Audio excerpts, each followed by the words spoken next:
मित्र बनवायचे ना, एक नाही तर दोन. हा, उगाच लोकांच्या माग नाही करायचं. ते लय पोरांना बघितलं मी, ए भाऊ येऊ का, ए भाऊ जाऊ का, का का तर लोकांची काहीतरी आपल्याला गरज लागल, लय ते ओळख आहे नाही का. अहो आपली गरज पडली पाहिजे लोकांना, आपल्या लोकांची नाही पडली पाहिजे, कळलं का. वैयक्तिक राहायचं, कुत्र्यासारखी जिंदगी नाही करून घ्यायची. आणि आजकालची पोरं ज्या मित्रासोबत राहून व्यसन करतात, तुम्ही मला सांगा त्याचे आई बाप तुमचं घर पोचणार आहेत का तो तुमचं घर पोचणार आहे. हा, तुम्ही जरा स्वतःच्या घरातली परिस्थिती बघा. त्याचं काय, तो श्रीमंत आहे तो भागवल कसं तरी, तुमचं काय. हा, तुमच्या आई बाबा सोन्यासारखा मुलगा तर त्याने मातीतच टाकला. मग त्यामुळे सांगतो व्यसन करू नका. मान्य आहे तुमचं रक्त नवीन आहे, तुम्हाला या सगळ्या गोष्टी नवीन आहेत, तुम्हाला जरा इंटरेस्ट वाटतो, पण तुम्हाला कळलं पाहिजे की कुठं माघार घ्यायची, कुठं काय करायचं. उगा बेवारच असल्यावानी हे म्हणतोय म्हणून ते करायचं, ते म्हणतोय म्हणून ते करायचं.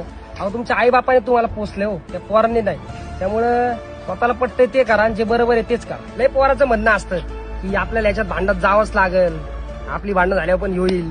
काय गरज आहे, जायचंच नाही, आपलं क्षेत्रच नाहीये ते. आणि जर आपल्याला जरी कोण नाडाला आलं तर तू शाना मारायचं आणि पुढे जायचं. लय फडफड करणारे वर जात नाही. मला सांगायचं हेच आहे की कोणाच्या पुढं करायचं नाही, व्यसन करायचं नाही. आईबाप म्हणतात ते करायचं. तुम्हाला स्वाभिमान आहे, स्वाभिमान तुमचा ते जिवंत ठेवायचा. तुम्ही कसं पुढे जात नाही बघून.